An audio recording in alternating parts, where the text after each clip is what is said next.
Bora? Bom, boa noite, né, a todos. Eu me chamo Leonildes Eleutério, adoto Léo para facilitar. Eu sou graduada em Serviço Social e pós-graduada em Saúde Pública pela UNAERP, tá? São aí mais de 30 anos já na área da saúde, atuando, né, como assistente social desde a minha área aí de estágio, tá? Eu tenho 60 anos, sou divorciada e tenho 3 filhos.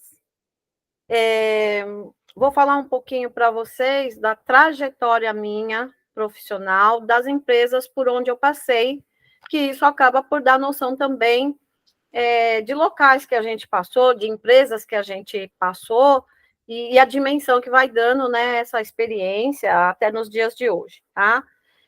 Inicialmente, o meu primeiro estágio e assim, uma escola de vida foi no plano de assistência médica Telesp.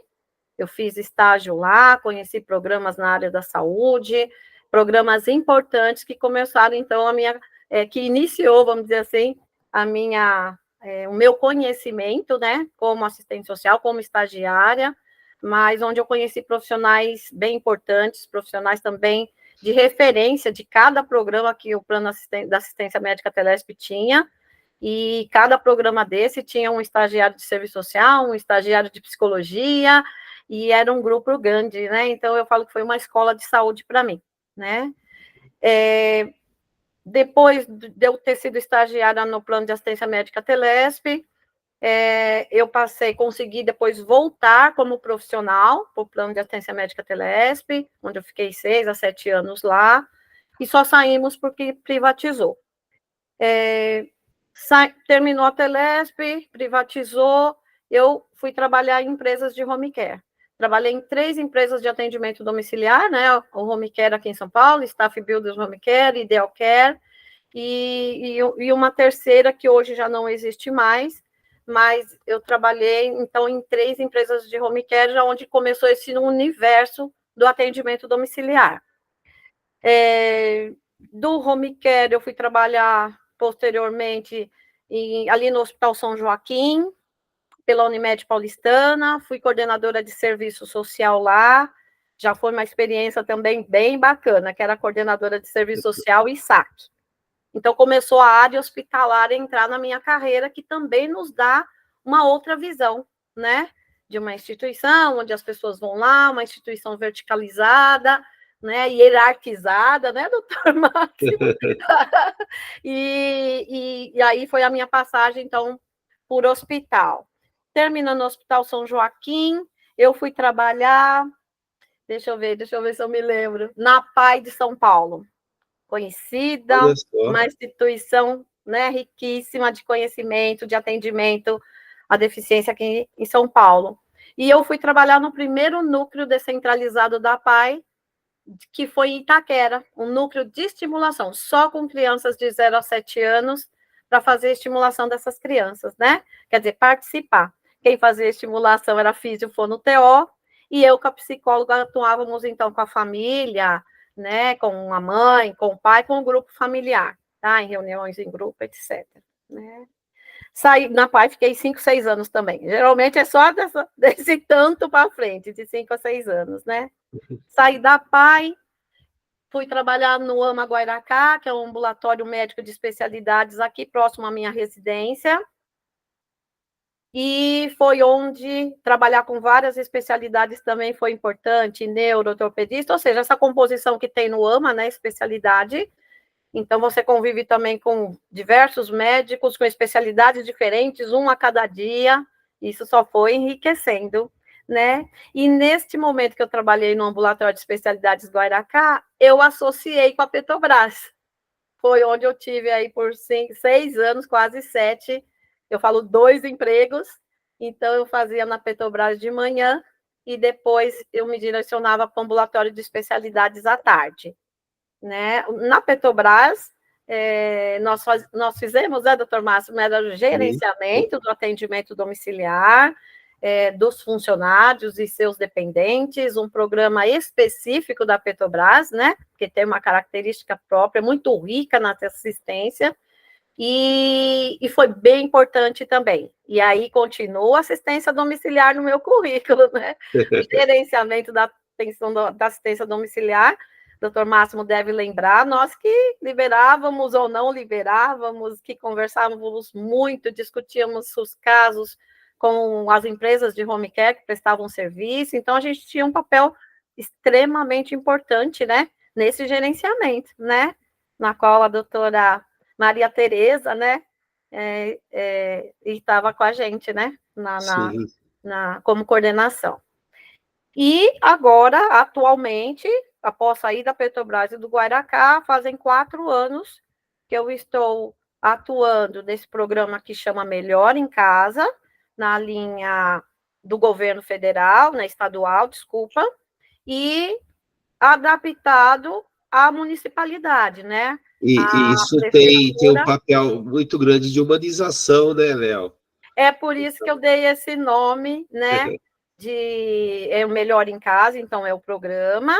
A EMAD é o nome da nossa equipe, que é a Equipe Multidisciplinar de Atenção Domiciliar, e por isso que eu, pensando no nosso trabalho diário, 4 anos dentro do domicílio, eu falei, nossa, a palestra vai ser EMAD igual a humanização, né? Essa nossa entrada no domicílio do paciente, essa avaliação que a gente realiza no domicílio, dentro da casa dele, já é um espaço totalmente diferente de quando ele está no hospital, né? De quando ele está internado, hospitalizado. Então, nós vamos na contramão no sentido de ele está dentro do domicílio dele, da casa dele, e nós, equipe EMAD, chegamos para fazer uma avaliação, conhecê-lo, identificar as necessidades dele, estabelecer ali se ele é um paciente elegível para ser atendido pelo nosso programa, e sendo elegível, iniciar, então, essa assistência no domicílio, né? Isso dá um conforto para a família, para o paciente,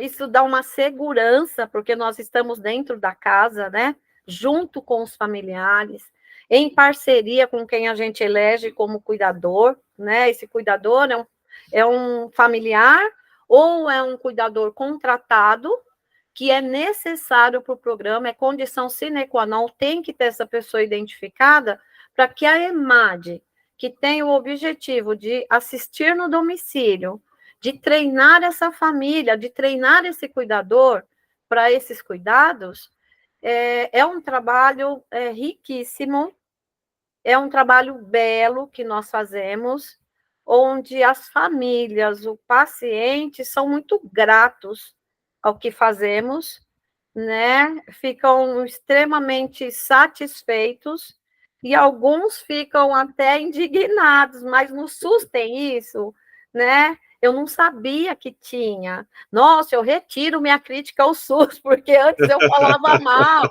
Tem pessoas que falam isso para mim, mas antes eu falava muito mal. Mas olha a assistência que vocês estão dando para a gente, né? Então, é um trabalho... Que bonito isso, Léo. Parabéns, viu? Nossa, é um trabalho rico. A Silvia também, né? Que está com ela. Nós somos em 10 profissionais. A nossa equipe tem uma composição de físio, fono, eu como assistente social, doutora Silvia, tem a Adriana, que é a nossa nutri, tem 4 técnicas de enfermagem e temos uma enfermeira.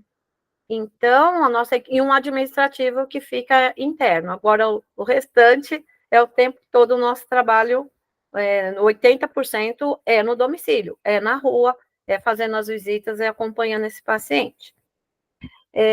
Aí as pessoas às vezes podem falar assim, mas aí fica fácil, né? Vocês vão lá na casa dele, só que não, né? Entrar na casa do outro, determinar coisas boas numa assistência para o outro, você tem que ter muita ética, muito respeito, muito comprometimento, ter uma linha clara do que nós vamos fazer com esse paciente, né? E essa linha clara na área da saúde tem coisa que dão outras nuances, né, gente? O paciente descompensa, o paciente, às vezes a gente está indo numa linha boa, de repente surge uma situação inesperada, uma emergência, ele tem que ser hospitalizado, mas o nosso trabalho é no sentido de que ele não seja, né? Ou que se ele precisar que seja pontual, vá ao hospital, faça um procedimento, vamos dizer assim, e retorne para o domicílio, para essa assistência que ele já está acostumado com a gente, né? Então, exige, sabe, de cada profissional, de cada área desses profissionais que eu falei que trabalham com a gente, né, que é a nossa equipe, que compõe a nossa equipe, essa dedicação, esse olhar ampliado, porque nós estamos dentro do contexto familiar e convivendo também, perpassa por esse atendimento, os conflitos familiares, as dificuldades financeiras, situações que isso implica no atendimento do paciente. Sim, emocionalmente ele está ali também, né? Acompanhando essas situações, ou tomando ciência, né? Que existem essas situações, e nós também convivemos com isso à medida que a gente está atendendo esse paciente no domicílio, né? Só que nós somos da área da saúde, então tem coisas que a gente não consegue, não vai conseguir resolver. Eu posso orientar, eu posso dar um caminho, posso refletir com ele, quando eu estou falando eu, é a equipe toda, a não ser que seja coisas específicas do serviço social, mas a gente, ao dar esse direcionamento, a gente está ali dando uma assistência o tempo todo, como eu falei, tendo que ser ético, tendo que ter respeito, tendo que ter compreensão com essa família, com esse cuidador, entendendo a história um pouco dessa família, né, para que a gente possa dar a melhor orientação de como buscar uma saída, de como buscar um auxílio, de como tentar, pelo menos, dirimir um pouco esses conflitos, tá? Que eles existem, tá? E estão presentes, né? Uma outra questão bastante importante do nosso trabalho e que é o foco da EMAD, é a deshospitalização que a gente fala. O que é essa deshospitalização? A deshospitalização é um processo onde o paciente que está internado, se a equipe médica que está atendendo este paciente nos aciona com antecedência, antes dele dar a alta para o paciente, nós da EMAD fazemos a visita, então, intra-hospitalar, ou seja, os hospitais nos acionam antes de dar a alta, entendendo que quando ele sair de alta, ele vai precisar de uma assistência, nós da EMAD fazemos a visita intra-hospitalar, conhecemos já nesse momento a família, a gente pede para que a família esteja, ou esse cuidador, ou esse responsável, que é o momento já de aproximação com essa família, deles nos conhecerem, mesmo o familiar estando no hospital. É um momento de nós conhecermos a equipe médica, de sabermos o que está acontecendo com ele lá, e de sabermos que nós vamos, assim que ele receber a alta, a EMAD inicia o acompanhamento. É imediato, tá? O paciente saiu, né? Numa segunda-feira, na terça-feira, nós já programamos a visita para ele. Por quê? Porque nós assumimos um compromisso, como fomos no hospital, de dizer que a gente ia dar continuidade nesse atendimento, né?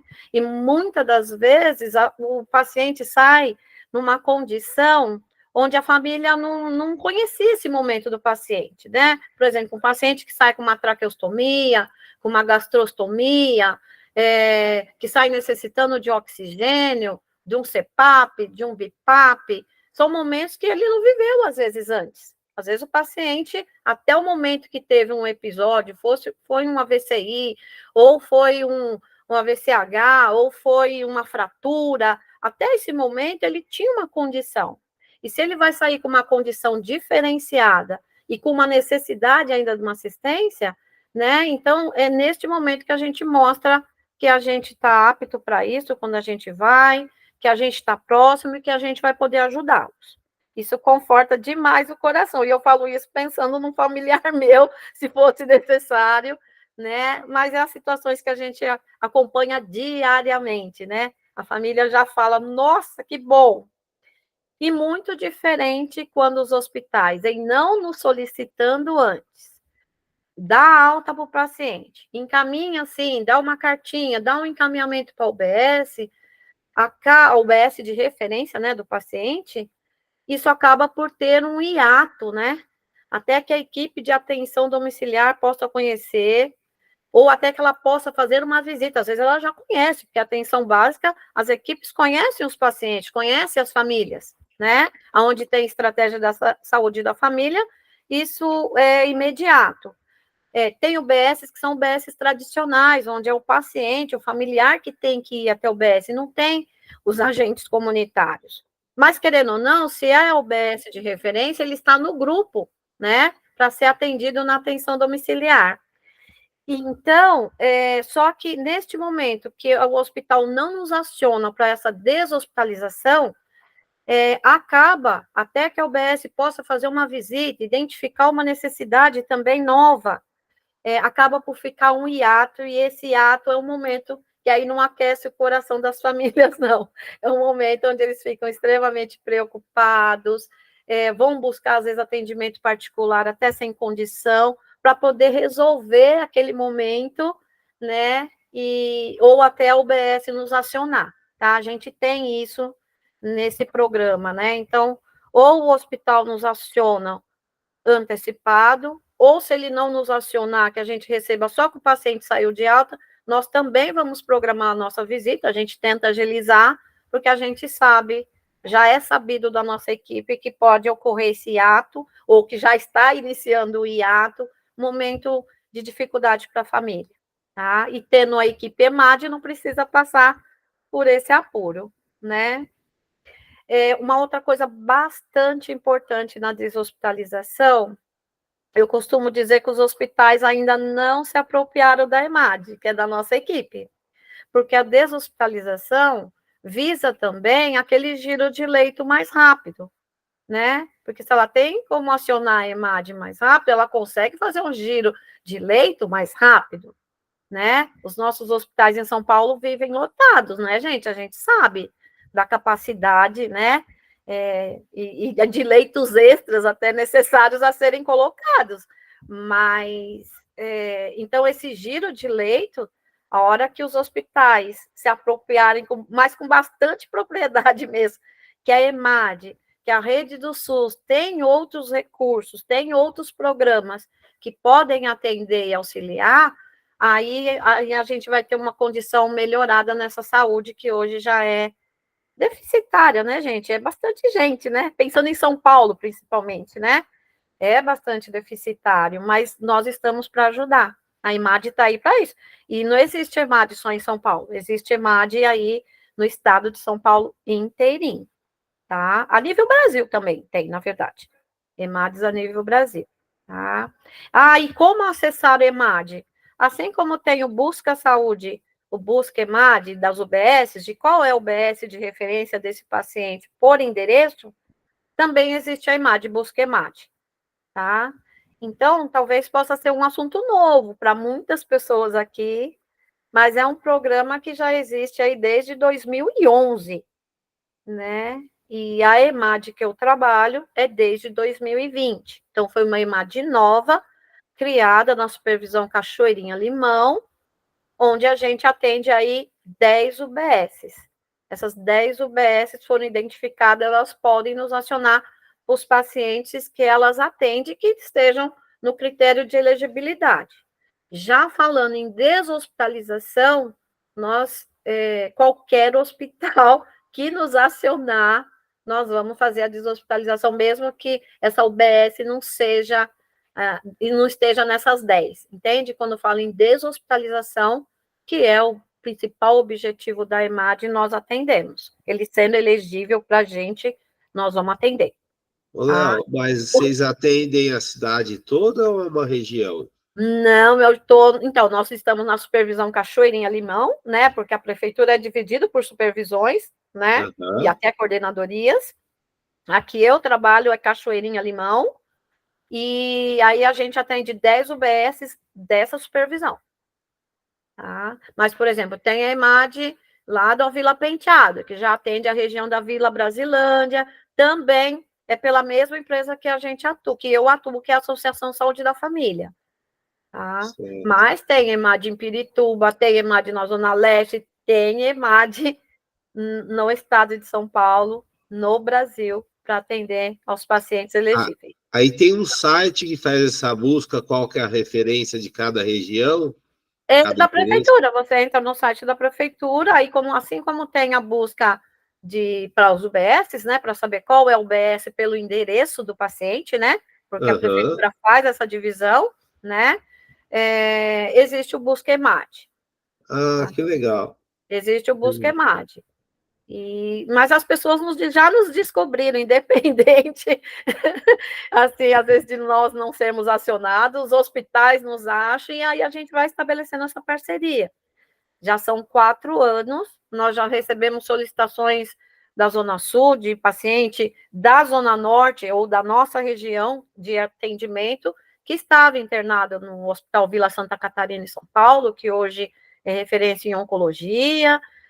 Nós já recebemos da Beneficência Portuguesa, nós recebemos do servidor municipal e estadual, porque eles têm uma AD, mas a depender do momento não está ativa, não está contemplando, eles nos acionam, ou seja, os hospitais que foram nos descobrindo, nos solicitam.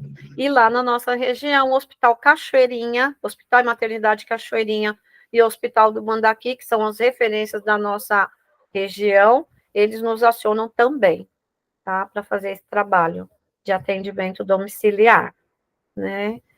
Então, assim, eu acho que como eu falei, esse título, né?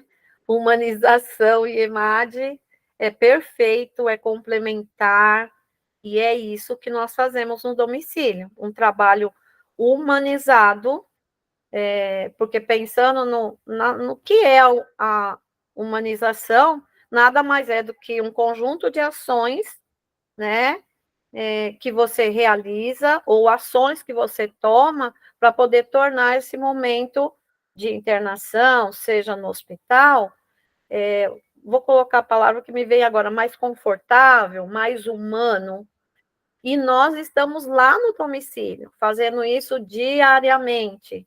Então, o nosso trabalho o tempo todo é orientação,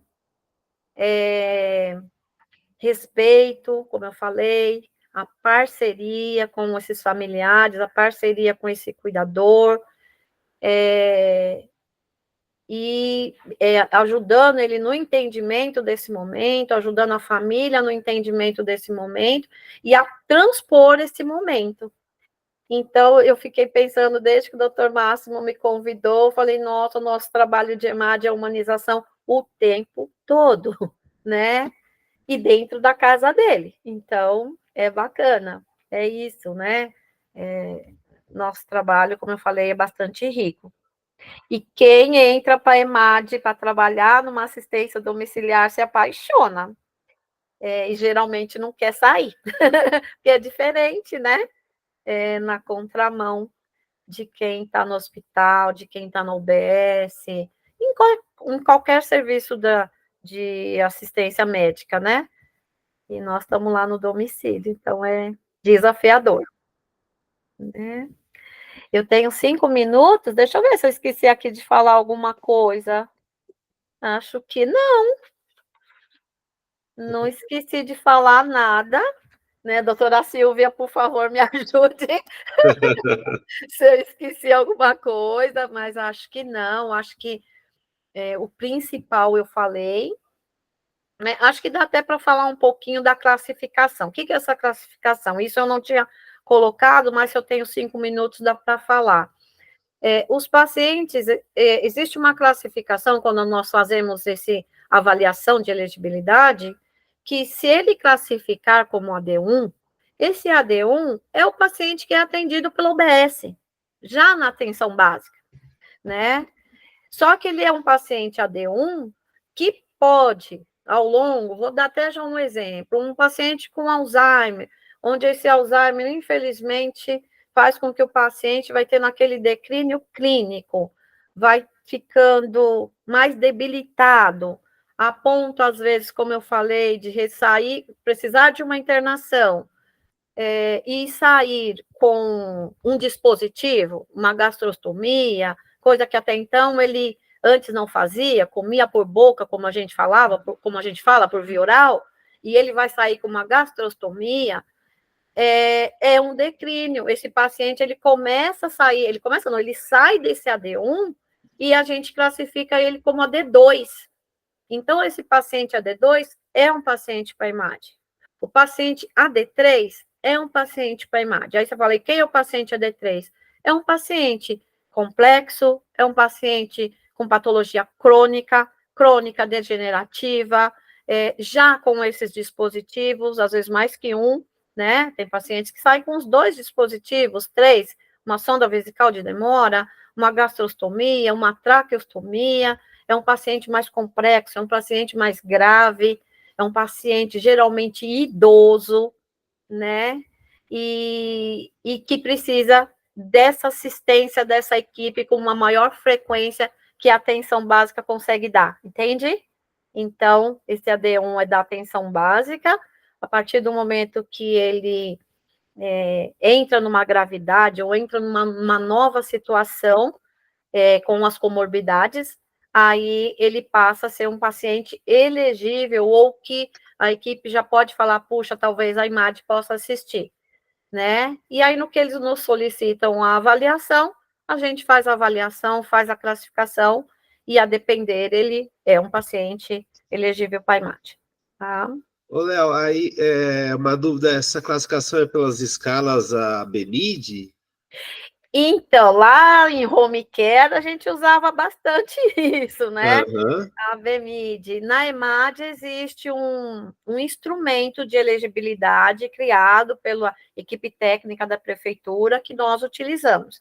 Mas é lógico que pega essas nuances, né? Se o paciente consegue deambular, se o paciente tem independência para banho ou não, se tem uma Certo. independência para alimentação ou não. Mas o instrumental recente que a prefeitura elaborou está contemplando, inclusive, um item que a gente chama de vulnerabilidade social, que é identificar quantos moradores tem na residência com esse paciente, quantos cômodos tem na casa. É um item que antes na BMID a gente não via isso. A gente fazia, assim, a visita domiciliar para ver se tinha condições de receber o paciente no domicílio, né? Principalmente o paciente que usa um oxigênio, um CPAP, um BIPAP, a gente fazia essa avaliação.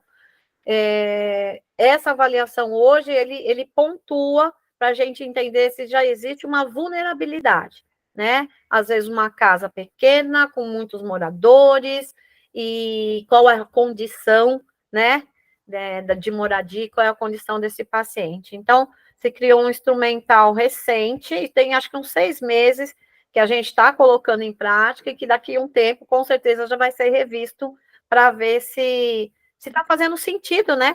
Aquilo que está ali, mas outros itens têm a ver, sim, com a BMID, né? Aham.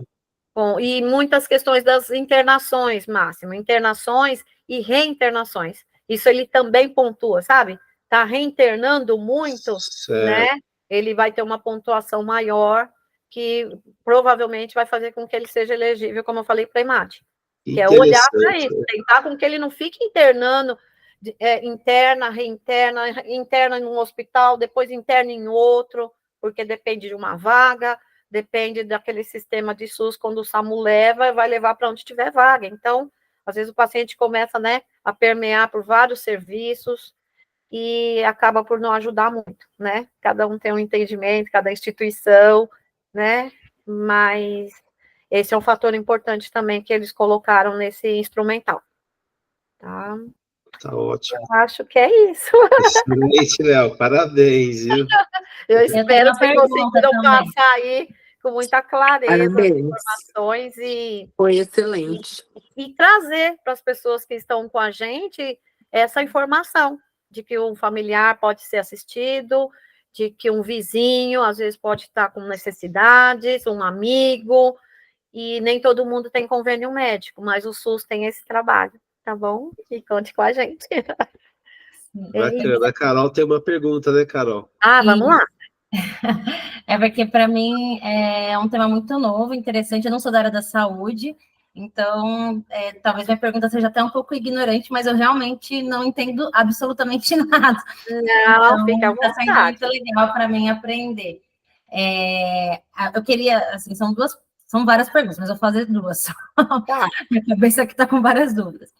Mas, primeiro, parabéns, achei muito legal, muito importante. Eu também não sabia que existia, né? Então, isso é muito interessante. Eu sou advogada, né? Daqui a pouco eu vou falar um pouquinho, mas sou advogada, então isso faz parte do direito também. Então, eu acho muito importante esse acesso à saúde, é direito, né, fundamental das pessoas.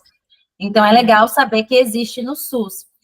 Esse é o primeiro ponto. Aí, eu não entendo direito, não sei se você consegue me explicar, então depois a gente conversa, mas assim, o EMAD em si, ele é uma terminologia geral da questão da saúde, então ele pode existir em vários contextos, ou ele é uma criação específica do Estado, porque pelo que eu estou entendendo, o EMAD ele acontece para assistência de saúde não só pública, e a partir de um ente privado, para auxiliar a UBS, é mais ou menos isso? Estou pensando para multiplicar o EMAD, porque é muito necessário, né? Então, estou tentando entender como isso acontece. Então, essa multiplicação da EMAD tem a ver, né, com esse conhecimento do território, tem a ver com as necessidades de políticas públicas, né, de melhoria, seja, acho que qualquer programa, né, do SUS, da rede SUS, qualquer programa tem esse cunho de primeira identificação dessas necessidades, daí a importância das estatísticas, da importância da gente preencher os protocolos, os impressos, instrumentalizar, né, a prefeitura com essas informações para que sejam criadas novas políticas, novos programas. A EMAD, o programa, Caroline, Melhor em Casa, você pode, inclusive, acessar pela internet, tá, gente? Só entrar em programa Melhor em Casa, ele já traz toda a informação sobre esse programa, como funciona. Ele é a nível, como eu falei, estadual, então é através do governo estadual, daí abrange o Brasil, e nós aqui em São Paulo atuamos através da prefeitura, que é a esfera municipal, tá? Então, como eu falei, a IMAD que eu trabalho só tem 4 anos, mas foi identificado, então, que ali no território Cachoeirinha, Limão, dessa coordenadoria, precisaria ter uma IMAD, que seria importante ter, para contemplar mais de 100 mil pessoas. Tá? Eu espero ter respondido. Então, está muito fechada no SUS. Os convênios, que são particulares, que promovem, que auxiliam, que liberam o que a gente chama de home care, que é muito parecido com a IMAD. Quem é que está nos dando tchau? É o meu filho que acabou de chegar aqui para me falar. Tudo bem? Muito boa noite, tudo bem? Né? E os convênios ofertam, então, esse tipo de serviço particular, que a gente fala, mas é porque através do convênio que as pessoas contratam, né, esse serviço de saúde, eles ofertam que, na terminologia aí americana, chamou de home care, e adaptado para nós, assistência domiciliar. Né? Perfeito. E aí, então, se alguém precisar, você falou que pode acionar, na verdade... O SUS é para qualquer pessoa, né? O SUS, qualquer cidadão tem direito, né, a utilizar. Então, ele tem um endereço de moradia, que tem uma UBS que responde ali por milhares de pessoas na região onde ele mora, e essa UBS, esse posto de saúde, identificando que esse paciente possa ser atendido pela IMAD, ou entenda que a IMAD possa ajudar, essa UBS nos aciona e nós fazemos a avaliação do paciente. Entendi. Eu já estourou o tempo, mas uma última pergunta aqui. Mas só para entender, a minha questão é assim, o médico que vai identificar se há necessidade do acompanhamento domiciliar, certo? Parte do médico, primeiramente. Mas todo mundo, a minha questão é que a gente sabendo da limitação de atendimento com relação à saúde pública, Vamos supor, de 100 pessoas, a 100 precisam de atendimento domiciliar. Como isso acontece? Vocês vão fazer uma agenda, ou é sorteado, ou assim, alguém tem que gritar para chamar o EMAD? Gritar mais, assim, não, só para saber como funciona na prática. Entendi. Então, por daí a importância de entender, fazer essa busca EMAD, para entender se na região dessas 100 pessoas tem EMAD que assiste, e se não tiver, ele é assistido pela UBS, pelo postinho de saúde, tá? A UBS tem a mesma capacidade que a EMAD? Acaba não tendo, né, gente? Porque são serviços diferentes, são vários serviços que a UBS oferece, então ela vai atender dentro do que ela pode. E se não tiver EMAD, esse paciente não vai ser contemplado se não tiver no território que ele mora. No território que ele mora, tendo EMAD, por isso que nós fazemos a avaliação, porque, de repente, não é 100 pacientes que precisam da EMAD, entende? Nós vamos, avaliamos e classificamos. Às vezes, ele pode ser atendido por um outro programa do SUS, por exemplo, o programa PAI, Programa de Atenção ao Idoso. Ele nem se classifica para a gente, mas ele pode classificar para o PAI. Então, tem outros serviços na rede que podem dar uma assistência, ampliar essa assistência além da UBS, entendeu? Eu sei que você está pensando no direito de todo mundo ter oportunidade, mas é isso. É usar o SUS nos diversos serviços que ele tem. Entende? Não, porque assim, a minha questão do direito tem um viés social também, e assim, a parte da saúde é muito necessária. Eu sei que o Estado precisa prover, né? O Estado, país mesmo que eu digo, e não, isso não acontece, mas assim, mais do que isso, assim como as leis, muitas pessoas nem têm conhecimento com relação a isso, então às vezes dá para ser atendido, né, assim, tá lá, o governo consegue prover de uma forma, mesmo que de forma limitada, então às vezes num estado de necessidade tem ao que recorrer, e assim, eu falo que a questão da saúde é o estado de maior vulnerabilidade das pessoas, né, então é muito ruim, assim, quando a gente vê que a pessoa não consegue ser atendido no mínimo com relação a isso, porque às vezes não sabe, né? Tem problemas, às vezes é porque não sabe. Isso, mas aí a importância que eu falei dos hospitais se apropriar da gente, se apropriar da EMAD. Sabe que existe o serviço que está ali para auxiliar, fazer com que o paciente saia do hospital já assistido, é nos acionar. E ainda ajudar na liberação de leito, que eles também precisam. O doutor Máximo sabe disso, já esteve na direção do hospital, o quanto tem que ficar fazendo uma administração para poder conseguir leitos, liberar leitos mais rápidos, né? Então, precisa contar com a rede, né? Com certeza, com certeza. Fortalecer essa rede também, é isso. Tá bom? Obrigada. Excelente. Parabéns, Léo. Excelente, Imagina. todos gostaram. Ótimo. Só um minutinho.